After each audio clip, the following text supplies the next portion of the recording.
This is the It's Time to Refresh podcast. I'm introducing it like this because I don't need to take the piss. This is episode 73 with DJ Rob Cain.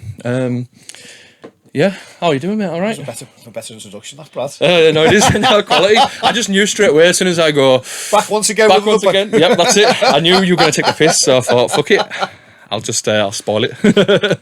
But yeah, how are you doing? All right. All right, you know. Okay. I'm not gonna lie to you. I've come down today. I'm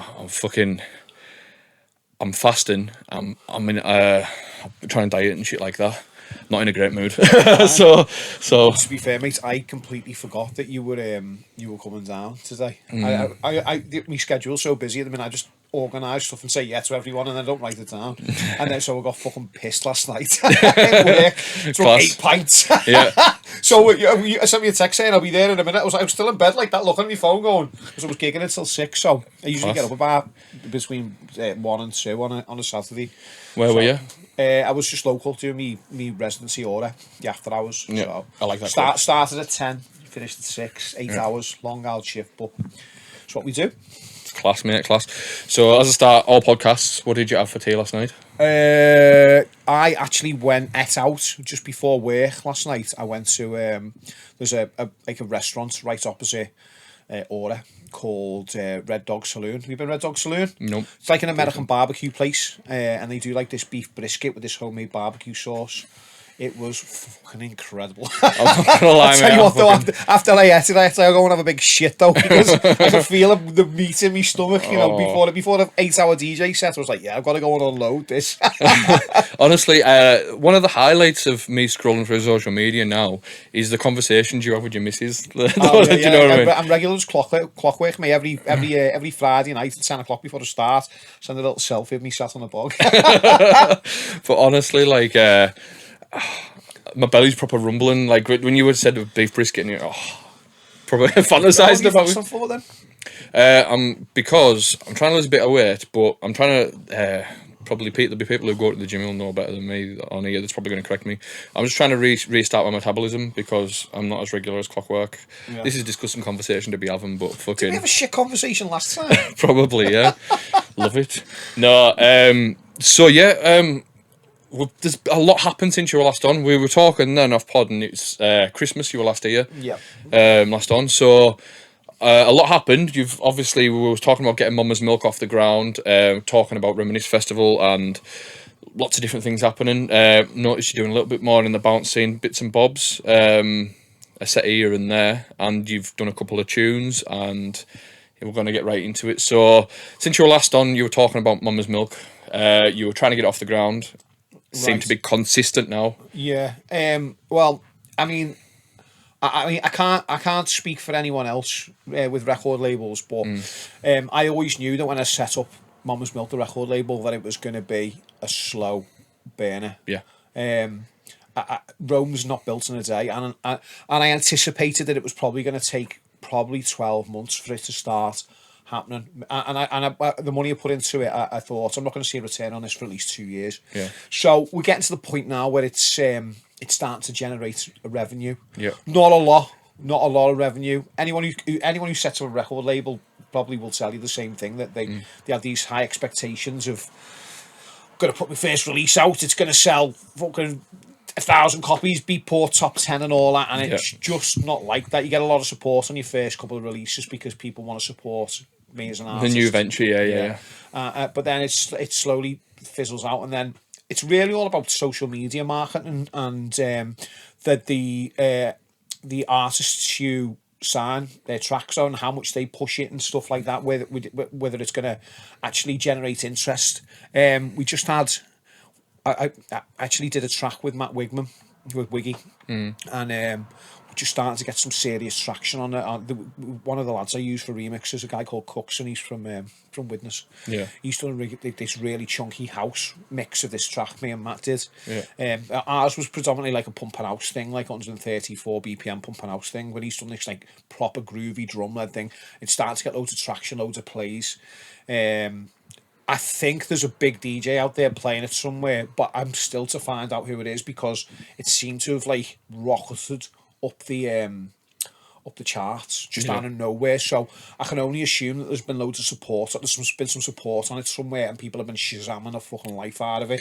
So this is what happens in this type of thing. You just my head was always, let's just get as much content out as we possibly can. Yeah. And eventually something's going to gel. Yeah. And then when people go to the label, they've got like this massive back catalogue of stuff to listen to. Yeah. And it's very varied in style, the record label. Like, there's tech house on it, there's disco, there's techno, tons of pumping house bits, house, just all sorts of groovy numbers and stuff. So it's not just a parochial one lane label. It's basically, when I signed stuff, my thing was, would I play this?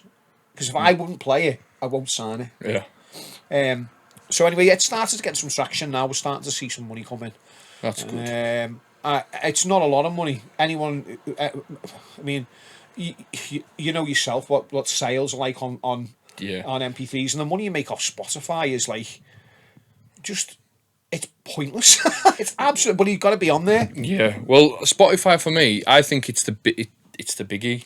If you can get a little bit of traction on a track on Spotify, you're winning. Because I know it's absolute minuscule numbers, but once something like snowballs, it snowballs properly. Massively, yeah. I mean, you've only got to see that Bounce project thing. I mean, that was mostly predominantly through SoundCloud, I think, his plays initially, but I think he's on like fucking 10 million plays or something on for a Bounce tune. Just mental. So I mean, like, the actual money you make from downloads as well is, I mean, just to clarify this, right? We go through a distribution company, so me personally, as a label, it would be impossible for me to get music on Beatport. I couldn't just message Beatport and go, got a label here, put it out, because they get inundated every day and they just ignore you. So you've got to go through a distribution company. Now, the distribution company have lots of hurdles and they've got a checklist of stuff that they have to put through before they release your music. So, for instance, my record label is called Mama's Milk Recordings. The logo only says Mama's Milk. So my releases were getting knocked back every time because the record label name doesn't correspond with the logo on the artwork. Yeah. So just stupid things like that. So anyway, you've got to go through this distribution company to get your music out there to all the platforms. They take 50% of your revenue. Yeah. Okay, so let's just say we sell an MP3 on Beatport for 99 pence. Ditto distribution, take half. Yeah. Then Beatport take the other half of what's left. So I'm left with 25 pence. And if I've signed a record off someone, they get 50% of that. So you make 12 pence per download. So, you know, when people get to the top of the Beatport charts and they've sold 10,000 units, you know, the money off that is minuscule. Yeah, it's tiny. Minuscule. It's like, it's just mental out where you are with it. And like, I mean, I think I read, I mean, I'm not sure if this is true. I think it's 1 million streams now on Spotify will get you $3,000. 1 million. Yeah. And like, you think, oh, that's quite easy to do, because, you know, you get like 1 million plays sometimes on your SoundCloud stuff or over your duration. You go, I could get that. It's not a fucking easy thing to do. Yeah. Unless you've got the right guerrilla marketing campaign behind you, it's hard. And there's that much because like a studio now, like a bedroom studio. I mean, my setup's fucking shite, but like a bedroom studio won't cost you £1,000. You can knock out people knocking out tunes left, right, and centre, and loads of them are club ready. Yeah. But they get lost. Your music just gets lost in a sea of stuff, and people struggle to find what you're doing or hear it because there's so much other stuff out there. So the whole music industry is completely diluted unless you're like a big label like Defected or Tool Room or something like that, or 3-Beat. Actually getting music out there and getting it to people is just so difficult. And like, unless you can get them big plays off DJs, that ultimately that's where traction happens. So you send it to, you know, say for instance, if I sent a tune to Fisher, I doubt he'd fucking listen to it, but if he did play it, it would be the thousands of people who Shazam that tune in his sets, which would generate the and the Instagram plays and reels and all the plays off Instagram and social media. That would be where your traction would come from. Yeah. The thing I find with it is, it's like, I was reading some facts. Something like 70,000 tracks added daily to Spotify. That's just mental if you think about it. Oversaturation of but I think I've had this conversation with a couple of people when they say, for instance, everything's the same now. Before you needed obviously a proper studio and that to produce a record or go in like with an engineer and do it like that. But it's like the movie industry. It's like they're just putting movies out for the sake of, like, look at Marvel, it's just for the sake of it, and then they know it's going to generate money because of what it's associated with and the pushing of the branding. It doesn't need to be a great story anymore. It can be just bang average, and it can be but it's the same with music. You could put out a bang average track, but with the right marketing it can become a banger. Yeah. Do you know where I'm coming from?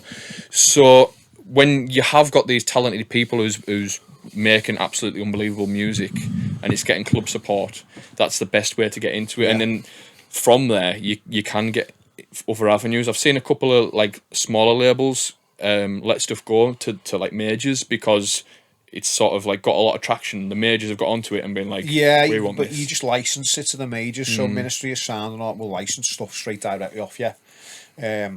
And same with others. They'll just license it off you, which means you still get a cut as a label. It's tiny, mind. But it's I mean, as I said, if you do the maths, it's probably less than fucking 10 pence. Well, we've licensed stuff to like compilation stuff, like albums on Spotify and through various like different people. And when you get like it through and it says how many players it's had, it's like, oh, it's not bad that. And then you look at what you get off it, and it's less than what you get for say like. Yeah, I mean, I got my statement, one of my statements from my distribution company the other week, and I was looking at it, I went, fucking hell, that sold 356 copies, and I was doing the maths, and I was going, 356 times, I was like, oh yeah, that made made £100, and then I got the fucking thing through, and it's like fucking £37. What? Yeah, How unbelievable. The fuck's this work? I mean, the reason I set up the record label in the first place was never to make money. It wasn't about that for me. For me, it was because I was struggling to get demos heard. And I mean, I've been in the industry for a long fucking time as well. I know everyone, people know me, and I still couldn't get demos heard. And I just needed an outlet to put music out. Absolutely. And in doing that, I thought, well, there's so many lads locally who I know or past local that they're in the same boat. They've been making music for a long time. It's great, but no one fucking listens to it. Yeah. And I was like, well, if I can just start putting stuff out, ultimately we'll probably never make any money. It'll never recoup the money we've spent on advertising or even getting the fucking artworks done a lot of the time. But it's a way for them to go, I've got a track out, I've got something to shout about. Yeah. We've got something out on Beatport, listen to me music on Spotify, and ultimately, the gigs you get off the back of having music out will reward you tenfold on what you actually make on the music itself. And that's the view I've always had when I was making music with Chris Clark. It was like, I know this is, I mean, we might sell some vinyl. Back in the days we used to sell some vinyl. But then it was like, we'll just make this and I'll play it in DJ sets, and me sets were always exclusive and different, and that's why I was getting booked so heavily back in the day, because I had exclusive content. That was the I was just all about getting content out there, and it was the same for the label. When I set the label up, it was like, let's just do this and just see what happens. Get it. I mean, I'd only signed stuff that I liked, so we'd get a tune off someone and just go, let's just put it out there and just see what happens. It might really take off for you. It might work for us as a label. We don't know. We'll just see. Absolutely.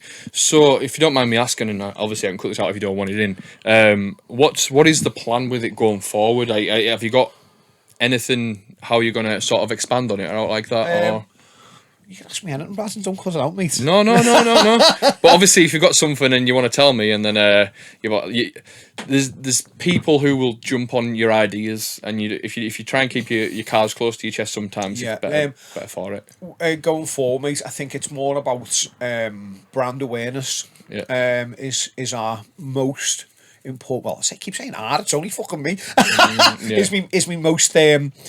Is my most important next step is just getting the brand out there. I think really need to do some PR campaigns for releases, so we can use the promo companies So there's lots of different promotional companies who send you records out to artists and stuff. So we start paying them, but they're not cheap. It's not cheap at all. No. So, but if if we can get a track played by Hannah Lang or Marco Carolla or someone, it's really going to help a lot. Absolutely. As soon as one person plays it as well, that's all it takes is just someone to capture it, and then you can just snowball from there. Would we ever get a Mama's Milk event? I've thought about it. I don't think the brand's strong enough yet. So, I mean, ultimately, you could just put a lineup on and pick a load of the artists off the thing and go and throw some money at it and see if it works. But I've lost too much money over the years doing events to be like a bit slapdash with stuff like that. I mean, I know some people this promoting's the job and they just go, "Oh, fuck, we'll just try it." But for me, it's not my thing, and like it takes a lot of time to promote an events, and at the moment, time is precious. So absolutely. How quickly? Because I know when you were doing the sort of the bounce stuff before, how quickly are you getting tunes put together now? Like that when you you personally in the studio. I'm probably finished completing a track within 4 or 5 hours, I think. Start to finish, and I make all the drums fresh. But I've got the way I've set it all up on Ableton now is I've got me favourites all highlighted and stuff. So I'm hardly searching for sounds and synths and stuff anymore. It's all. I've never used a template. Always start from scratch. Always make everything fresh. So everything doesn't sound identical. And then it's because it's the way I've organised me Ableton just means that my workflow is rapid. I think that once you get past that 5 hour period, it starts to become a chore. And when your ears get dead. This is just something, and I don't know if you've ever done this. You're making a tune and you go, yeah, that's a banger, that. And then you go and have a shit or go the chippy or whatever, come back and you listen to it with fresh ears and you go, what the fuck is this shit? Yeah. It doesn't even sound in key, you know what I mean? It's a fucking mess. So I like to just get stuff done rapid because music's so throwaway anyway. What's a big tune today?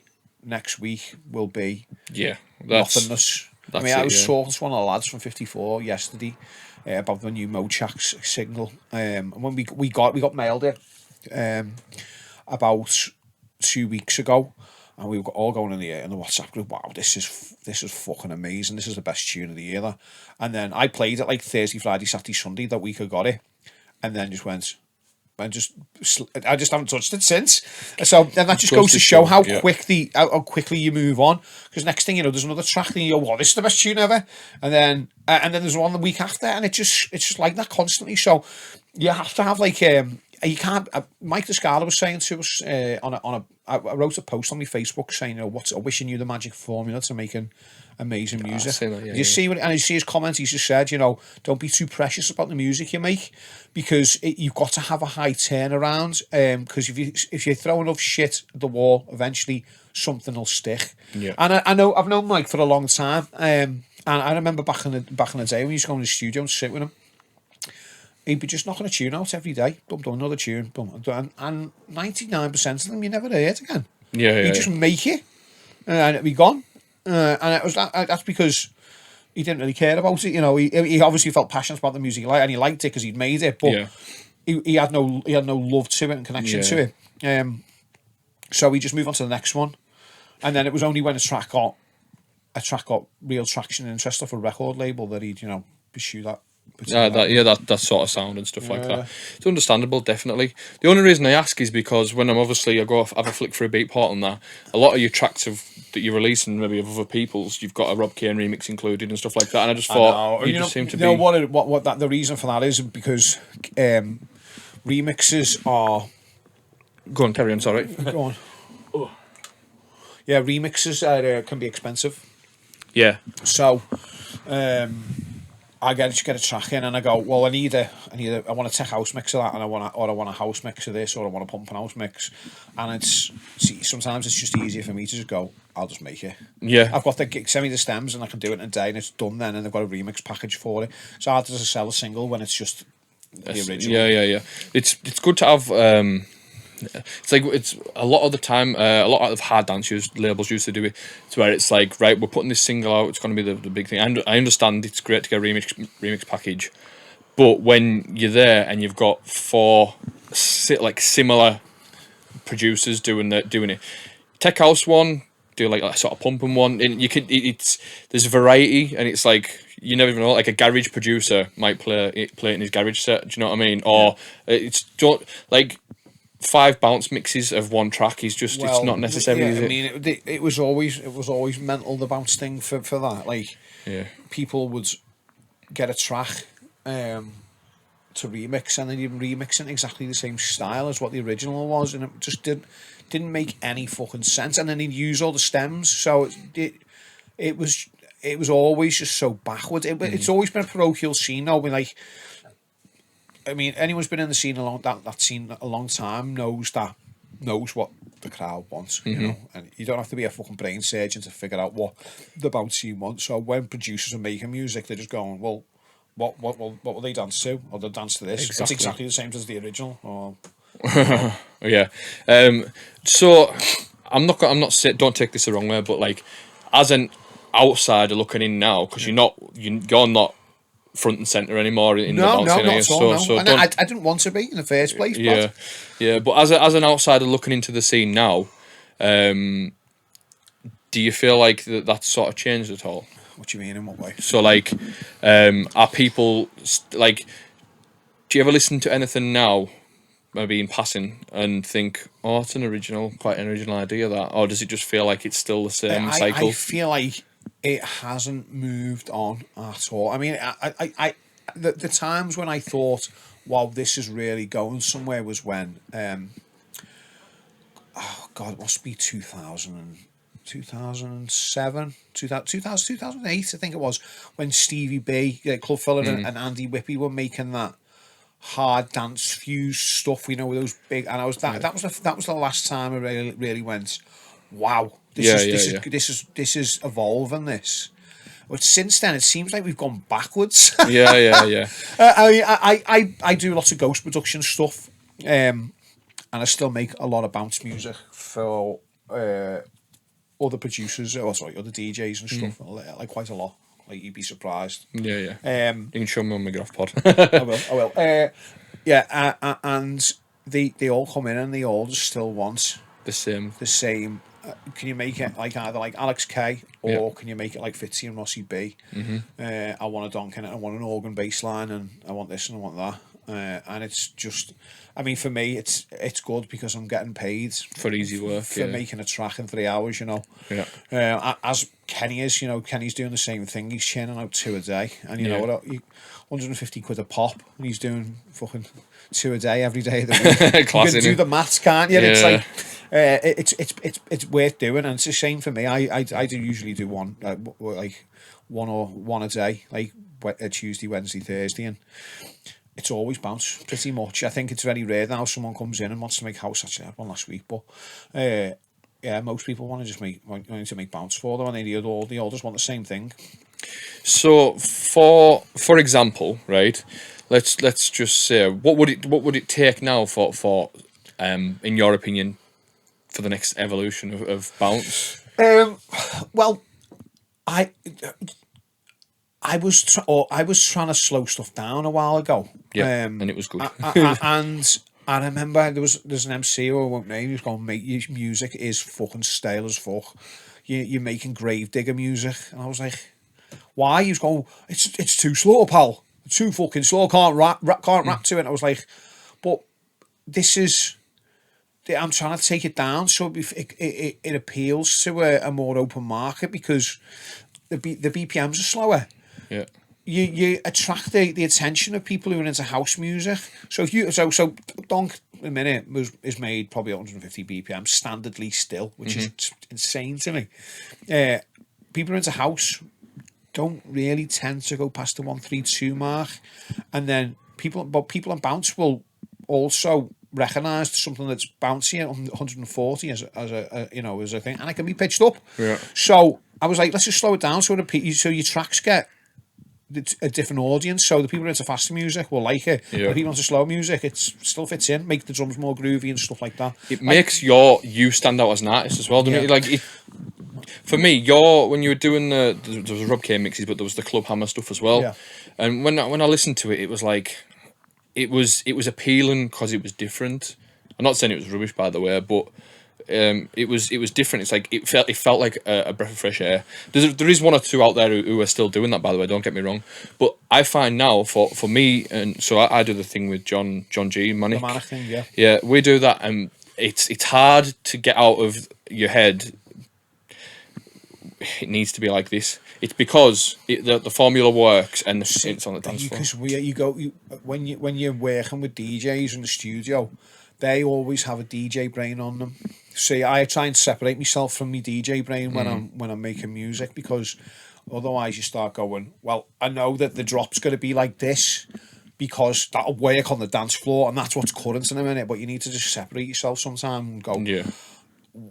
Why don't we just try dropping it into like a fucking speed garage bass, or fucking we try and do this, or we try and do that, instead, rather than let's just drop it with a fucking straight kick and donk with no fucking percussion under it like everyone else does. Well, I've experimented in the past and tried to change a little thing. And do you know something? When it falls on its ass, it falls on its ass hard. Fuck me, it gets me down. Like I remember I did a tune and it was under, I think it was 142, and it was like quite load of groove to it, and he was getting labelled as a hard house tune, but to me it was bouncy and it had the right elements. And then honestly, mate, I think it done nothing. People like listened to it once and then that was it. It was just, and it's disheartening. The thing is, though, you probably marketed to the wrong audience. So if you'd have maybe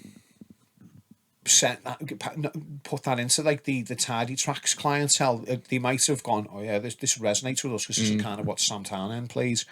If you try and market it to a bounce crowd, they're so narrow minded about it. It's really, I mean, this was one of the reasons I fucking liked it in the end, because you unless it had a fucking Russian donk on it or a fucking big Spanish bump and donk or something, people just weren't interested. Yeah, it had to sound fucking ridiculous.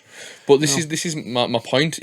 How can something the evolution happen in bounce and move it to the next sort of steps if people aren't open-minded enough to play it? I mean, I'm really involved in the bounce scene, so I haven't got the answers anymore because I'm not submerged in that world, but it's always had that issue where it feels like it's just not going anywhere. And then sure as, as day follows night, you'll see a decline in it again. Yeah, oh yeah, absolutely. And like at the moment, it's flying, and people are going out to these. Well, I say it's flying. I mean, I don't know. I've noticed gigs are cancelling again. But the more gigs that are on, the more they cancel, obviously. Yeah. And the commercial dance music is a lot faster.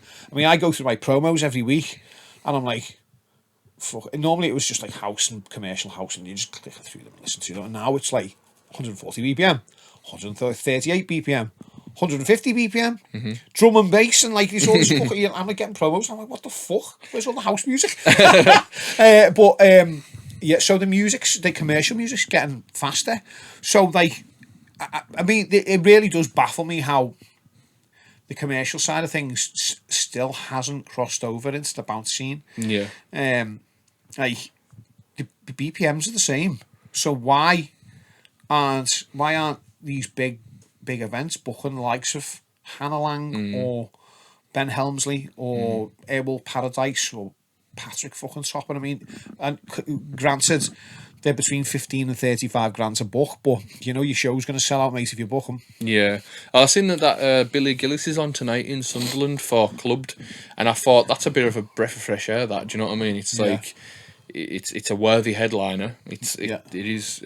Obviously, people don't want to take the risk with how it is at the minute, because I'm not going to lie to you, it's not as great as you maybe imagine. It's I'm not saying it's shit by any stretch, but we come off when COVID happened, and then we come off the back of it. There was a lot of hype about Bounce. It was really fresh, and because people have been doing live streams constantly in their kitchens for fucking 18 months. That's why. And now it seems to just have took a little. Yeah, it's plateaued, hasn't it? Yeah. This. I mean, clubbing in general is struggling quite bad. In Liverpool at the minute, we're going through. I mean, granted we're in the middle of a recession here.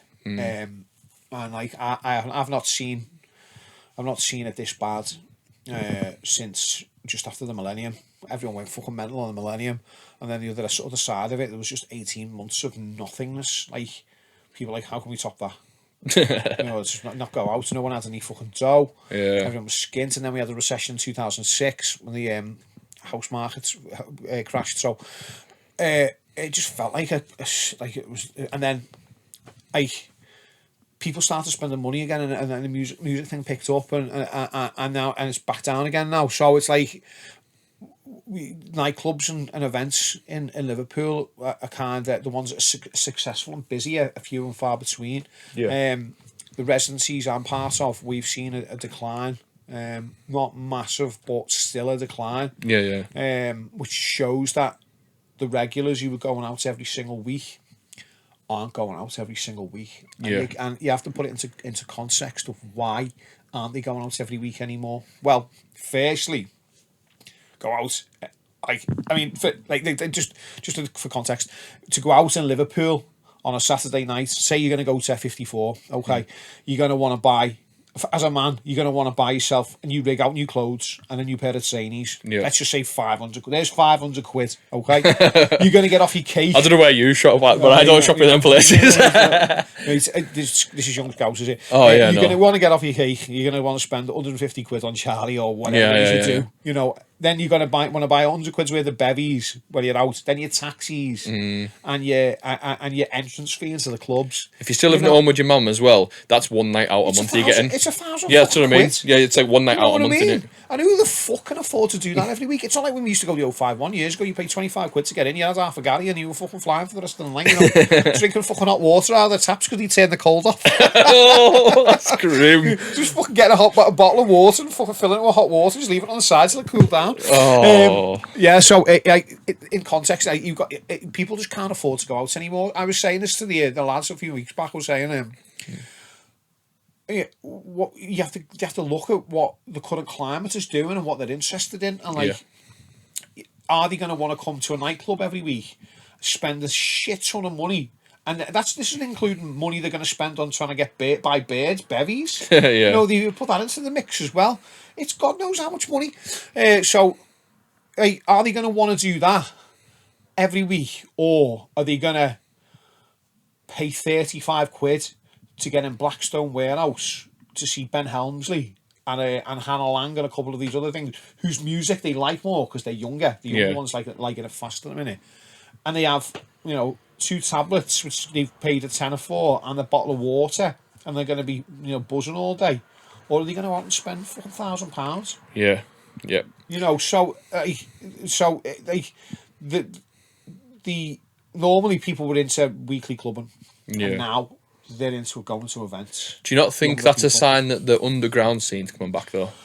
I don't. I think it's all about money. I think it's all about finances, and at the moment, the cost of living is so fucking high that people can't afford to go out every week. I mean, from recessions usually come great things. So, in the 80s, end of the 80s, acid house was born. So, people had given up hope.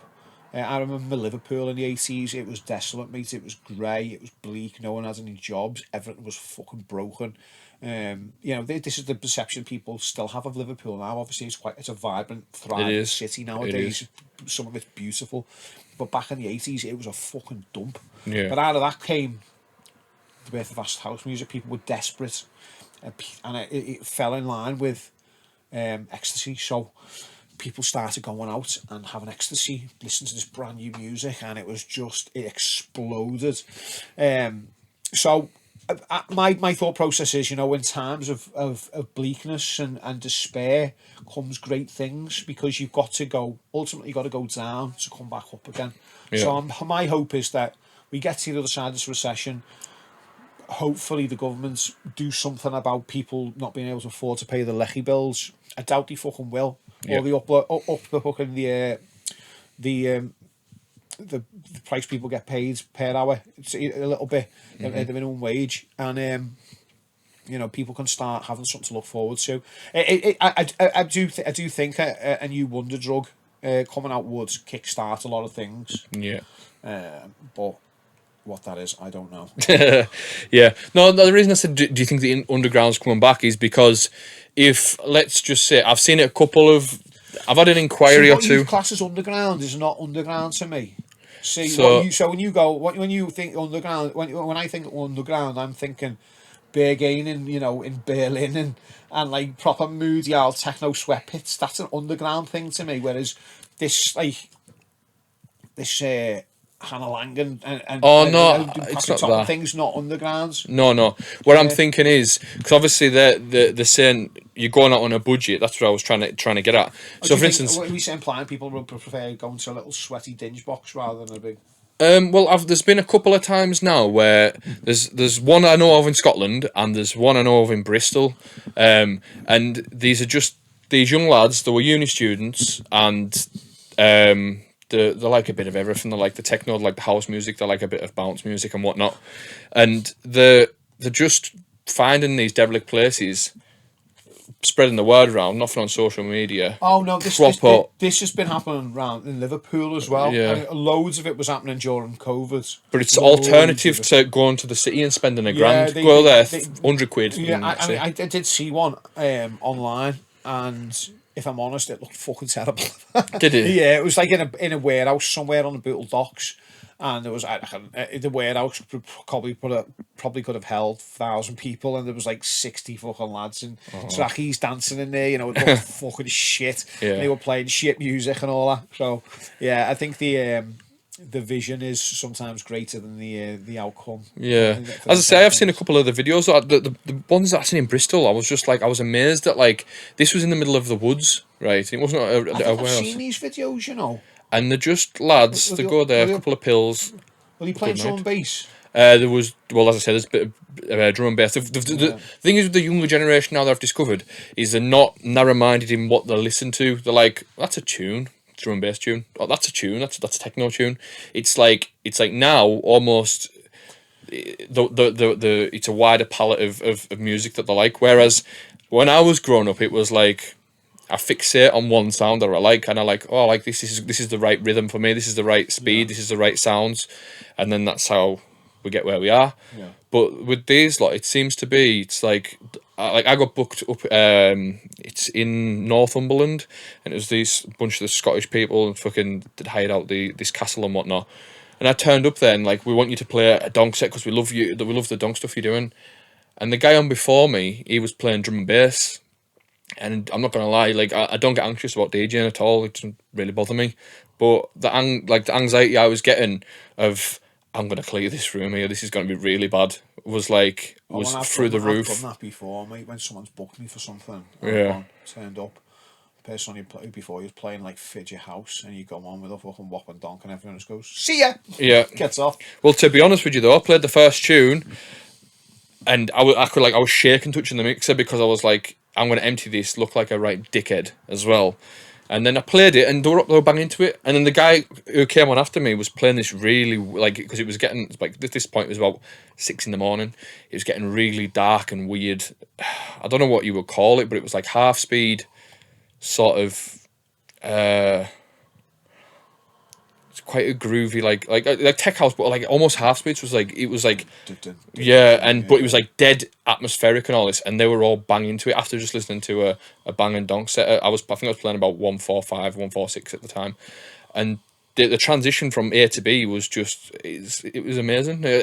So years ago, many years ago, there was lots of multi-genre events on. Like I can't remember if it was Fantasia or something, but like you used to have like Carl Cox on, and you'd have Groove Rider, and you'd have like Scion, then you'd have Tony DeVee, and then Jeremy Healy, Yeah. and like all these DJs that don't work together, all in the same room together. Class.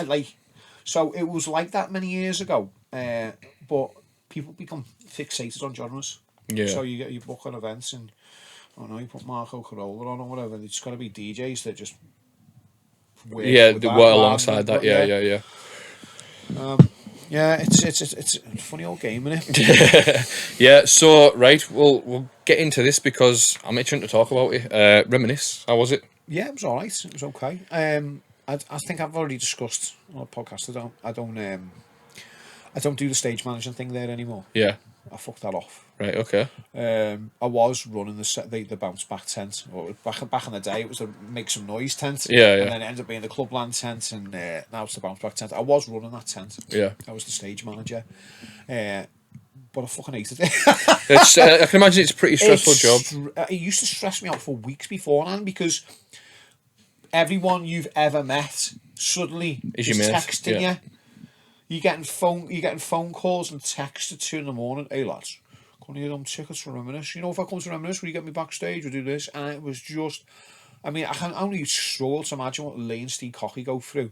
Yeah. Like every year, just like leading up to it, everyone just pestering the fucking life out of them. It was honestly, for me, it was just too much. So before the event had even happened and all the stress of the day, I was just sick to fucking death of it. Mm-hmm. Like, will you get me these? Will you do that? Can you sort? And then on the day, it's just dealing with arsehole artists, and I mean most of them are fine, let's be honest. Most of me mates, but then you've got to then direct your mates and tell them what they've got to do, and you end up shouting at people you've been mates with for 20 years. You've got to be on stage in 2 minutes. You chew off your fucking cake. You can't do this. Get me a drink, Rob. Get me this. I'm like, you're fucking Joey. Fuck off. All that type of stuff. Yeah. And then you've got to deal with an absolute gobshites like fucking Cascada's fucking manager. He's a fucking dickhead. Him. What a tosser.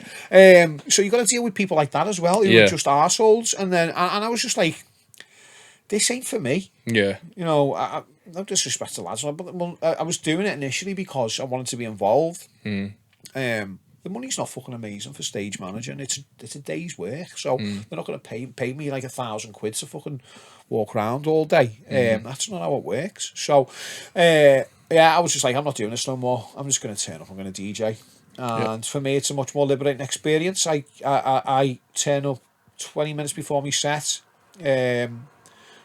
On Saturday just gone on it, and I had a little walk around the backstage. Didn't see any other tents. Didn't really. The only artists I saw were the ones that were walking past me as I was walking towards the tent, and the people who were backstage. But that was it.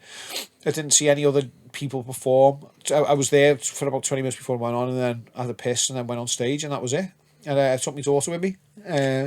How was that experience? We were talking on WhatsApp. Oh, it's the second year she's been now. So I took her last year as well. I did the same thing last year. I just turned up and played and then left. I don't like, as much as I love DJing, I don't really like the attention. Yeah. I hate stopping for selfies. I like to just do my job and leave. You know what I mean? And I want to entertain people, but I then don't want to be a bellend.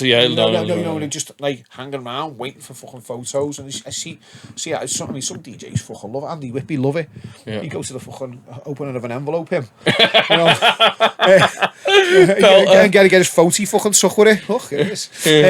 No disrespect to Andy. I love Andy. He's fucking absolutely amazing DJ. But he loves the photos, him. Yeah. People ask me for photos now, and I'll have one with you in a minute because I don't really want to. I'm not about that. Like, I'd rather than getting a photo with me, can you just not click on one of me fucking mixes on SoundCloud instead, or buy one of me fucking tunes? Yeah, definitely. Anyway, Reminisce, crowd wise, it was.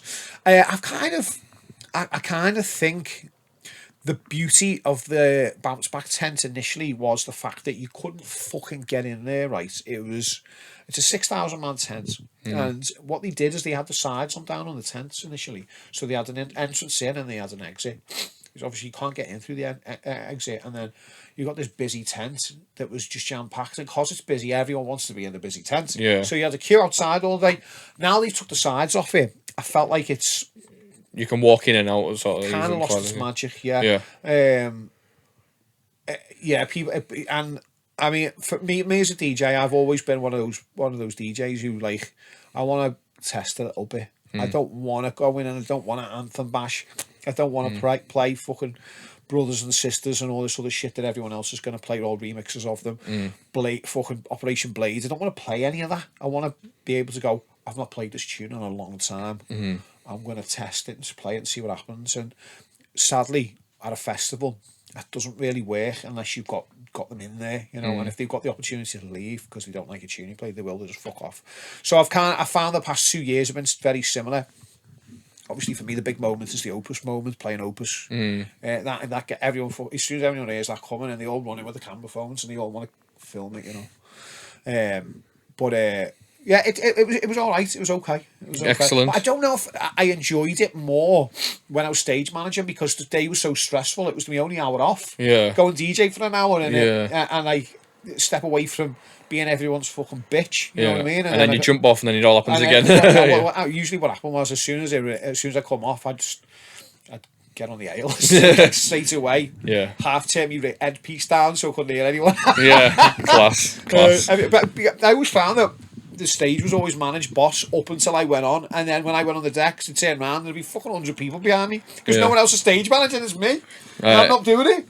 So I don't know whether you would class yourself as this or not, but a lot of people, if you talk to them in the bounce scene, I think that you're the Liverpool connection. You're like, if someone, say, Reminisce is on and they want to go, you'll be probably the first person to go, tickets. Do you know what tickets? So I can imagine that was quite stressful in the build up to be like. I don't get, you know, when people asking where, I mean, everyone was always tagging me in posts.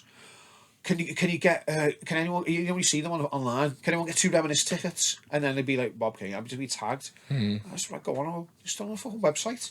Why didn't you check the website? Yeah. You fucking idiots.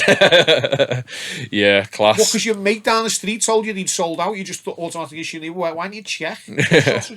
Yeah, absolutely. So, question for you then, like, I've seen obviously there's various stages and stuff like that. Would you never want to maybe try your house tunes out in an? No, I mean, it's an old school festival. Yeah. Okay.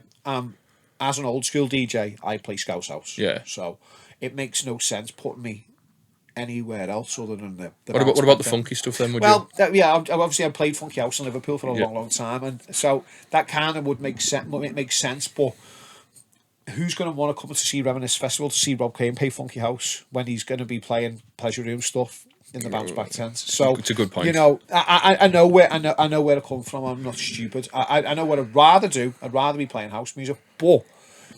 No, let's be honest. If you're going to be on a festival of that scale, then you need to know what your lane is and stick to it. Yeah. A lot of the bounce heads I know who went, a lot of the videos was of your set. So because it's a big deal. Like, I mean, although I have started doing some bounce gigs again, and I don't want to seem like I'm coming across as rude here. It is just for them. I am just doing them for the money. You know, I don't feel passionate about that music anymore. Although I am doing some bounce gigs again. That's the main place you can see me play the tunes that I used to play. You know. Yeah. Maybe a few new favourites in like. Otherwise, you can't see me play that stuff regular. I just don't play it. Yeah. Understandable. Were you playing anything? That you've been engineering or not like that? Yeah, I mean, I played a few. Actually, we had a surprise PA on him, and when we sent me and Alan, ADF have just done Small Town Boy, and we've got a girl called Amy Chester to sing the vocals for us, completely covered, remade everything from scratch.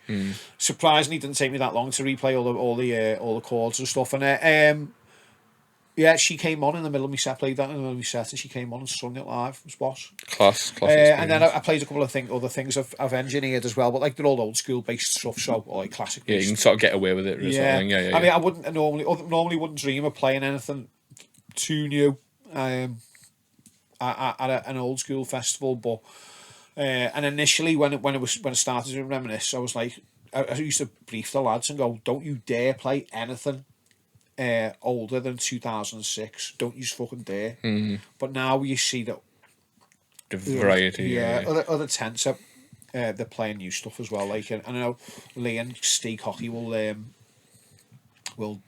do some fresh edits of old school tunes to play in the main room as well. So I figure if they can get away with it, everyone else can as well. Yeah. Take Reminisce out the subject now. I just want to ask you. I like to gauge this. To you, what's a club classic now? What year is the cut-off point for a club classic?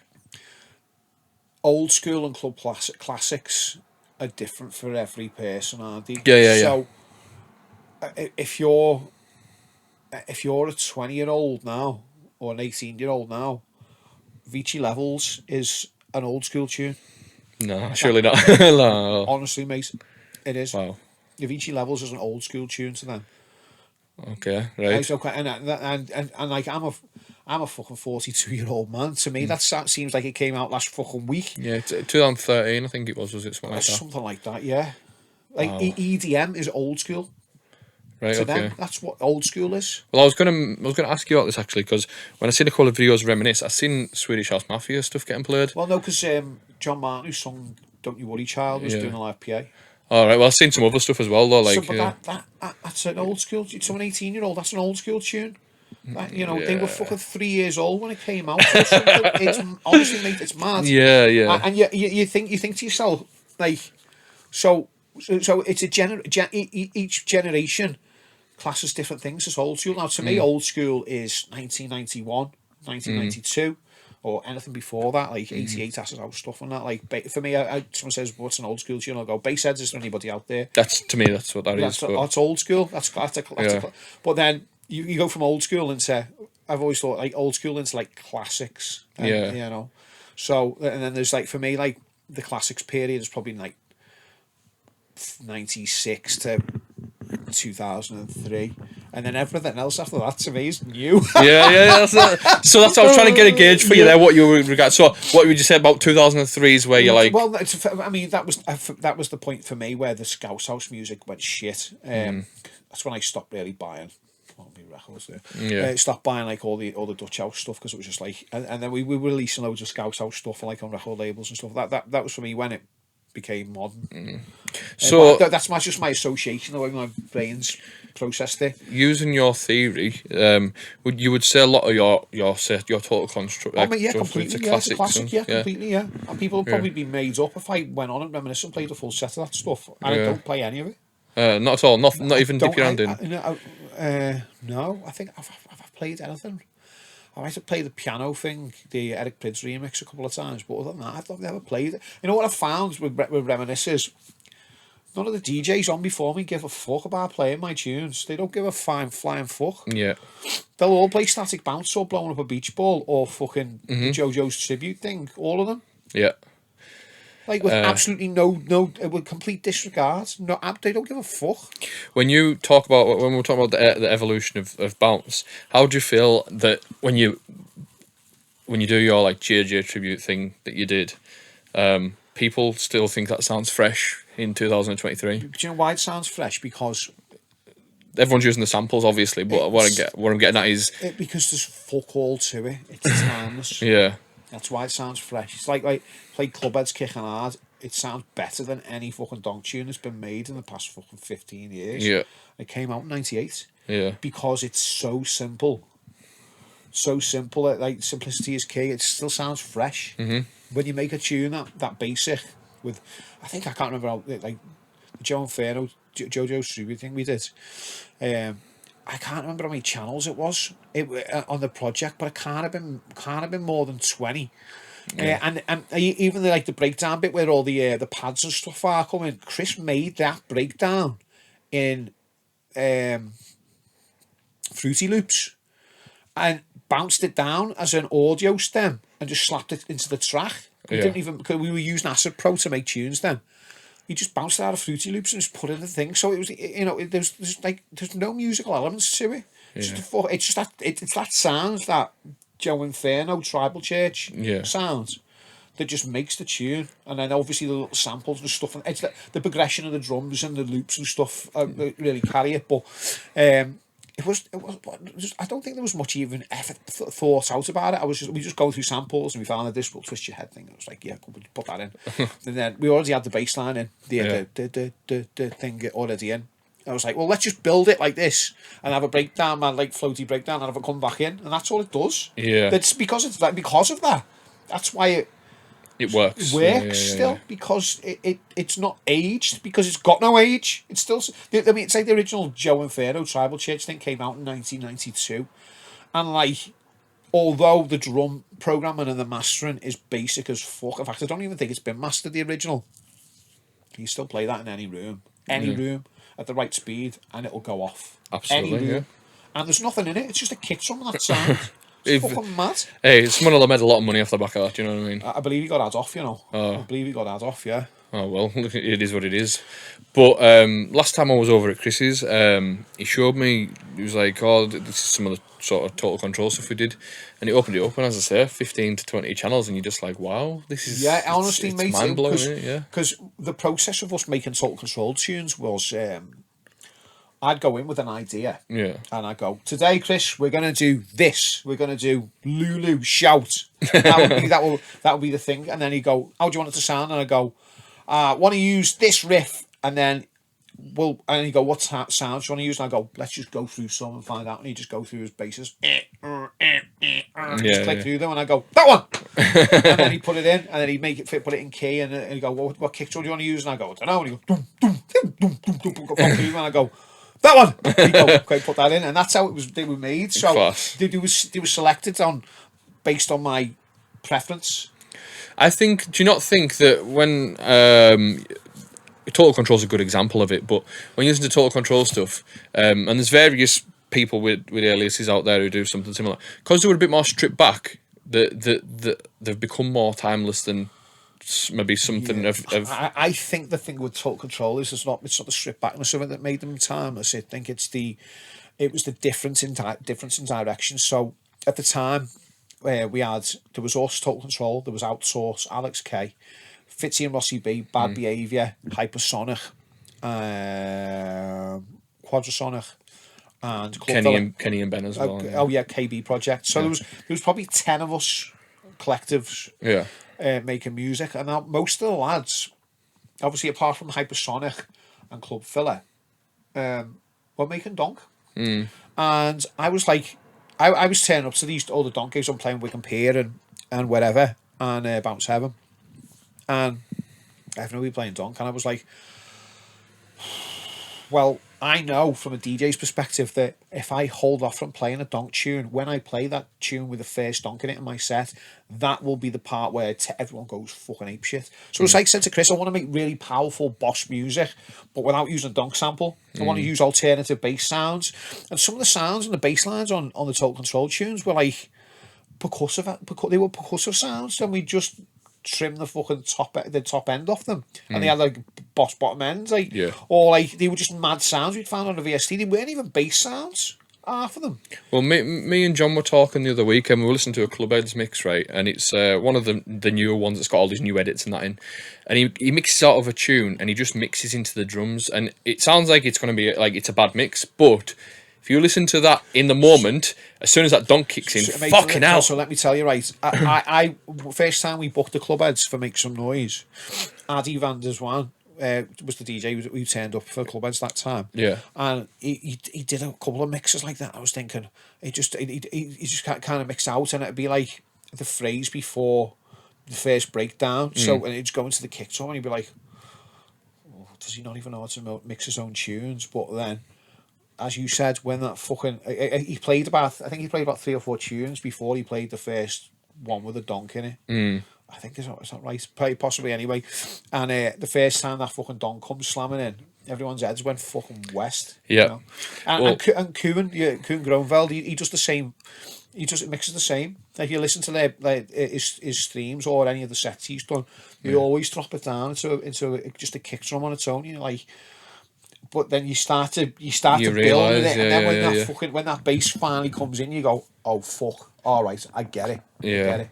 Well, I heard them in Ballers in like 2013 or whatever, and I was just like, "Are these just producers? Because this mixing's fucking I don't know." But then, obviously, when I was listening to this mix and I was discussing it with John, I was like, "Do you know this sounds purposeful? Like if they're doing this on a mixed recording, and then."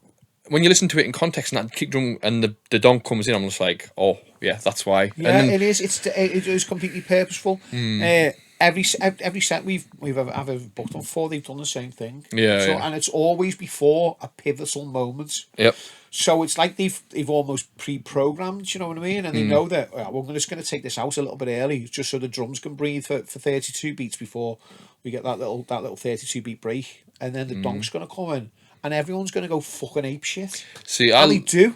I love talking the psychology of this side of the production and DJing as well, because I mean you can tell a story with DJing, you know what I mean, as you know, but I love talking this because you hear people's point of view where it's like, oh, I'm gonna mix like the fucking Spanish too and just put it over the top and it just sounds shit and whatever. But when you hear like little nuances like this, and it's like it makes you it makes me make changes to my production. Where it's like, oh, actually, if I did this, and then when the donk does come in, or whatever, does come in. What I found with the clubheads and their particular style of mixing, that's a Dutch thing, that. So you listen to, I don't know if you don't ever listen to any old Dutch house mixes. They are quite fucking difficult to find online. Rob Boskamp and people like that, they all mix the same. So they all give that breath for tension before something happens. You know, like with the way we DJ, like we have the bass line goes out on one, and automatically when it drops down, it's just the kick drum, and at the end of that tune, the bass line's coming in on the other one, so it's seamless. Well, they always have that gap, bridge. Where makes you appreciate the bass line when it comes in there. Yeah, and plus you don't have to fucking concentrate on mixing in key when you mix like that as well, do you? So, but it's a lot of them are the same. A lot of them are the same. I think it's a Dutch thing. Like John Cotton, when he went to Holland, he was telling me like he picked up loads of like mixing tips because he was playing. I think he played Dance Valley and all these other places, and I know he was playing Escape. He was going. The DJ who was on was telling him all. Who was it? Scott Mack. Did you ever hear Scott Mack? Yeah. He did come on strong. Scott Mack was there, and he was saying, what you want to do when you're building your tune is you want to bring the volume down a little bit just before it drops. Take the bass out, and then just hold it there, and just so it's lower in the mix, the volume's lower, and don't put it up until the very end. And then when it's just about to drop, then you slide it up ever so gradually, and then bring the bass back in. Yeah. And he said, and the kick drum, it seem superior, won't it? Yeah. More, because you know what it's like when people feel that fucking boom in the chest. That's what makes them move. And you remember the tune as well, like it's like fucking remember the kick drum on that tune when it come in. Exactly. So yeah, like that particular Dutch style of mixing. Mad mate. Yeah, they do it for tension. I think it's intended. I wanted to get on to you to talk about your sort of house production and that as well while we're here. With your house music and stuff. I know obviously when I hear your stuff, I can hear parts of the Rob Cain, like 140 stuff you were doing. Do you know what I mean? I can hear them elements because you're a big user of like percussion sounds and and grooves, and I think that's what attracted me to that sort of sound that you were doing at the time. But how's your production changed? Do you feel like obviously it's less melodic as such when you do the sort of the tech stuff you're doing? Do you find that you have to sort of hold back on maybe when it tune builds up and it's got the melody playing and it goes back to like a stripped back drop? Yeah. Do you find yourself having to hold back from putting the melody in, or I'm just riffing with you? When you've been making bounce and pumping house for a long time, you get stuck into a certain type of formula. You know that you're building up with all the elements in your breakdown, and then when you drop, all the elements are in there with the kick drum and the bass, and it's ultimately a crescendo. Whereas when you're making house music or tech house music, sometimes the crescendo is actually a lot less that was in the breakdown. So you got to forget everything you know about one thing and try and figure out how the other things work. So how are you finding it then yourself now? Because you're years deep into this now, really. Bought off a duck's back, isn't it? It's all a learning curve, but getting better.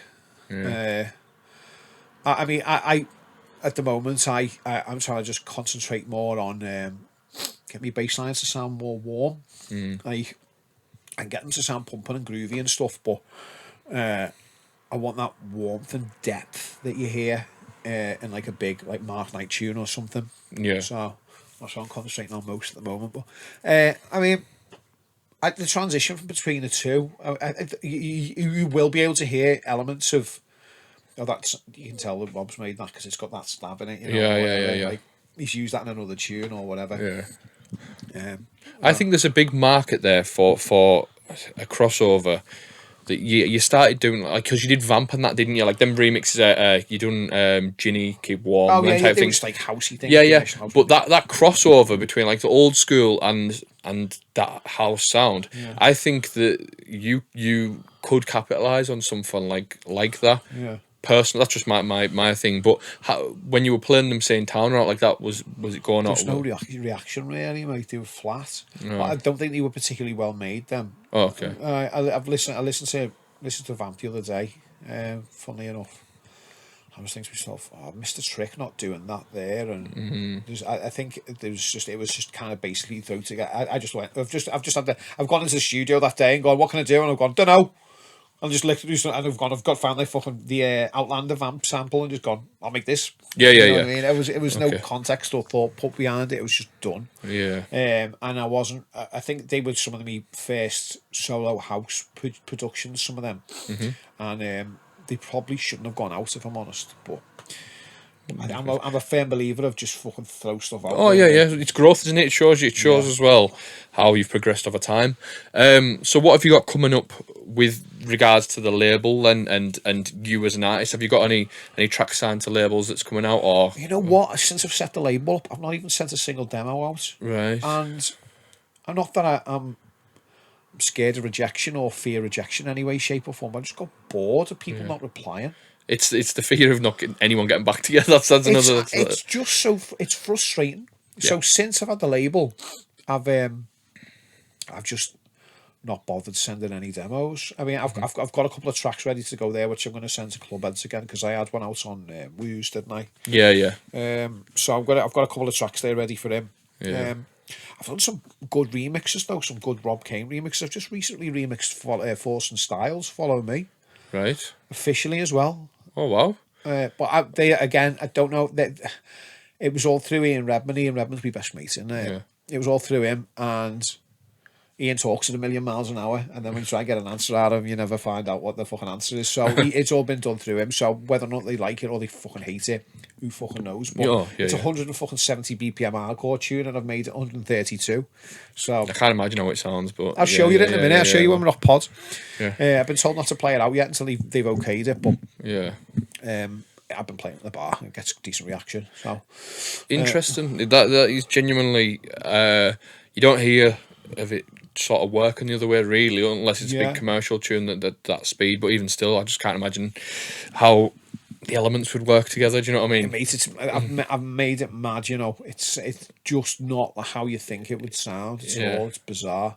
I'm dead happy with it. It's one of the most basic tunes I've made. So, but yeah, like, I mean, and I've done a couple of other remixes as well. There's stuff that just waiting for people to go ahead, we'll release it or not. So. Yeah. How do you find that sort of, as a label owner, take the producer and the Rob Cain, the DJ out of it? How do you find looking for music for the label? Like, are people sending you stuff, or are you actively looking out for people as well? Well, like, I mean, I'm always I always get young DJs and producers following me on Instagram and Facebook and stuff, and sometimes I follow them back, and you know, when they post up clips on the thing, I've just finished this tune, I'll go, fucking hell, that's alright, and I'll message them and go, I'll put that out for you. You know, for me, it's that simple. If I like it, I'll go, I'll put it out. Just speaking to Pokio FX, Wayne. I've seen that tune that you commented on. Yeah, I'm going to put that out for him. Plus, he sent me a couple of others as well. Yeah. So, like, literally, it's a case of see it online, like it, ask, inquire. Yeah. Very rare that someone goes, oh no, I'm going somewhere else with it. I want to do this with it, or I want this. That's not the avenue for me. Most time people go on, yeah, sounds. You know, they're quite happy to just release with me. Excellent. I'm going to say something that might be a bit controversial in regards to Wayne. I really rate the guy, by the way. I think he's phenomenally underrated with the style he does. He's one of a kind in that strange, odd style that he does do. His music is ADHD, and yeah. It's ADHD Donk. That's what it is. He's fucking insane. Have you met him in person as well? Yeah. He's fucking mental. I love him. yeah. I haven't seen him in years, but my thing, what I was going to say was, I think back when you were knocking the bounce stuff out, I think you put him over big time and saying, like by playing his stuff, and this guy's good, and him remix. I think he remixed one of your tunes, didn't he? Yeah. Or you remixed, sorry, his bongo special. I think it was. That's right. I did. Yeah, it was. I think it was on Sopranos, wasn't it? Yeah. So I think you give him the rubber bit, and a lot of people got behind him. And I think since you've left, nothing against the guy either. I feel like his music's got much better. Oh, mate, 100%. Yeah, much better. But I don't think people are backing him as much, and I feel like they should be. Do you know what I mean? I think Wayne's problem is he doesn't finish music off enough, and he doesn't send it out. Doesn't send it out enough. Yeah. I know some people do play it, but as we said before, music's so throwaway. So, you know what? If you might hear it on a Nicky B mix one week, when you never hear it ever again. Yeah. But he did this remix of this Polish track. Time for Vixer. Oh my Fucking God. Unbelievable. I played that all over the world, mate. You know, everywhere I played that. It gets weird though. It gets really weird. Everywhere I played that, it's such a great tune. Yeah. And I've listened to it recently. I put one of my old mixes on the other day and it come on. I was like, oh fucking hell, this is an absolute fucking power tune. Yeah. I've hammered it. I think he done two versions. He done like the original. He done like an extended one, and obviously the extended one, he goes into the depth of weirdness because it goes like this riff into this riff into this, and it's like what the fuck is going on? Yeah. I love it. It's fucking mental. I'm sure he just gets a piano roll and just does that with notes. But it sounds good, like whatever he's doing. But yeah, honestly, I think since you've left, I think he had a good bit of hype about him, and I'm not trying to sound negative, but you supporting his stuff really did put him on the map, I think. Do you think? Yeah, I do. I genuinely do. I first heard Wayne's stuff where I think who was playing it before. I think it might have been Fitness, Fleming or someone, you know. Yeah. I can't know. I'd heard someone else play his bits, and I go, what the fuck's that? You go, that's Poker Facts. I go, sound, who is it? And he goes, he's a Scouser. Is he a Scouser? I think he is a Scouser. And I think he's originally, and he's moved away, but yeah. I think he's in fact, he's down here, Scouser. I spoke to him. And I went, was he? Yeah. And I realised I had him on fucking MSN or whatever. Or might be after that, like, but I had him on Facebook, and he sent me loads of stuff over when I asked him. Yeah. So, but I'd heard other people play it first. But I mean, I think his tunes were more kind of, initially they were more like donk, weren't they? They were like Spanish donk type style. Yeah. Because I know Javi Bass was playing some of his bits as well, wasn't he? Yeah. But then he went into this like sort of, he slowed it down, and this was, I think, for me, when he was really starting to come out of who he was as a producer, where it was like, it was slower, it was more pumping, and the melodies made more sense in the context of the BPM and everything like that. Yeah. And I think that's where maybe you've picked it up. You think he's done 132 BPM? And it sounds amazing. Sick. Yeah, sounds amazing. Do you think that's something you could get away with playing in town? Oh mate, yeah, I do. I done it last night. What did I play last night? I played a Kimmich thing. Have you heard of Kimmich? Yeah, Kimmich. Kimmich. Liverpool. It was from Liverpool, Kimmich, isn't he? Ali from Liverpool. I think so, possibly. Played a Kimmich thing last night. I'm not being rude, mate. I'm just getting the questions up. Oh mate, yeah, I played a Kimmich thing last night. I think it's 140 BPM. I slowed it down to 132, and then I played a couple of Rob Cain bits as well. How did it go off? All right. Yeah, sound. But the thing is, though, in the after hours, I build it up to it's a crescendo for me. Yeah. So it's going somewhere. We start off with disco, and we go into funky house. Yeah. And then we go into house. Yeah. And then we go into the tougher stuff. Tech house and techno. I love it. Eventually, I love that. at the end, sometimes I'll play fucking Scouse House classics, you know, if I'm really fucked up. I'll play Lock and Load, Blow Your Mind, some other stuff, but most of the time it ends with a pumpy, you know. Class, absolutely class. I love the fact of, I like the journey. I do, and I think not enough DJs do that. I think I always put myself, I mean, sometimes this translates really well, sometimes it doesn't, but I always put myself in the mindset of, if I was on that dance floor right now, and I come in at the beginning, and I had a tablet when I came in, and I was coming up, you know, how would I want this to progress, and where would I, you know, and by the end of the night, where would I want it to be? if I was off my cake on the dance floor, having a good time and having a drink and a dance with my mates, you know, what would I want to do? And that's the way it goes, you know. I'm not gonna lie. I don't take drugs, and I never really have. And I've been at bounce nights where the night's kicked off at 150 BPM and it's finished. Stupid. Yeah, and at the end of the night, I've seen people off the nut, right, and they've just been like, "Oh, I'm done." Because they've been going 150 BPM the whole night. You know what? As well, if you think about it, start slower. People are grooving and dancing by the bar, buying a berry, chatting to birds, chatting to the mates. Gets a little bit faster. People start making their way to the dance floor, having a bit. By the end of the night, it should be faster. Yeah, people are having a fucking go. But if you start off at 150 BPM and you've got 6 hours of 150 BPM, what's keeping them in the fucking club? Yeah. What, you know, if they start going as hard as they do at the beginning of the night than they do at the end of the night, they've all gone home by 2 o'clock. Yeah, I can understand that. See, I've tried to experiment with stuff. I was doing a lot of warm-ups a few years back, and I was playing say a lot of Digital Mafia stuff. Boss. Class, really good. Like and Slicing bread. Slicing bread's class, mate. Oh, Class, it's lovely, class. innit? Lovely. It's just these bass lines, like they translate well to a bounce dance They're floor. really warm and full, aren't they?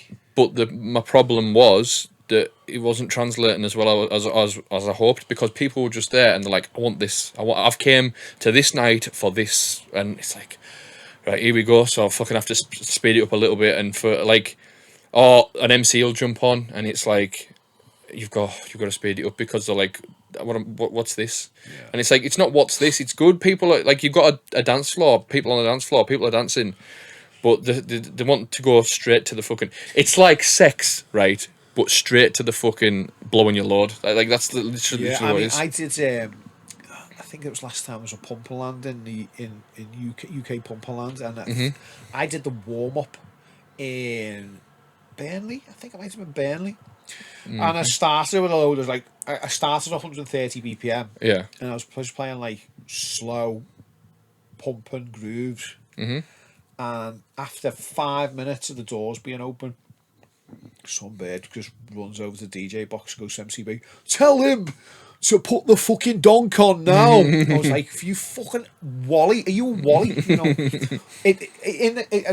obviously you've never been to a Pumperland event in fucking Poland, because the first 3 hours are fucking EDM, you know, house and EDM, and then the club bass come on at fucking 12 o'clock. So this is how we build it, you know. The good thing about what I obviously listening to the mixes and stuff like that, like live recordings and stuff. One thing that always seemed appealing to me was the BPM they played at. They were always like 140. Yeah. It's like they're playing the tunes, like, and even other DJs who was maybe I don't know, someone like Gary or Sonic Mine or Kenty or someone like that. Them going on, and they are slowing the tunes down to suit. And to me, it was like, this is good. This is very good, in fact. Like, and I think your style fitted perfect for what it was. I've watched back that video that you did. I think you're on for about it's like a 30-minute recording. Do you know what I'm talking about? Mate, yeah, that was the one where it turned into the Super Club. It's the fucking best club I've ever been in. It's amazing, isn't it? And they never had any monitors in the DJ box. Yeah. And I was like, I can't fucking mix. But your style there was very fitting for the speed. I think I played hardstyle there, didn't I? As well? You did play some of the hardstyle, yeah. But that's what I like. That's what I like. But the speed for me was just very much like, I can get behind this. Like, for a while the music slowed down a little bit. With like, I noticed your stuff obviously was at that speed, but like I noticed some of the bumping gear was sort of like getting slowed down, obviously because they wanted the tune. The producers wanted the tunes played at Pumpingland. It's like, yeah, and then all of a sudden it got fast and shit again. But it is what it is. Yeah. But yeah.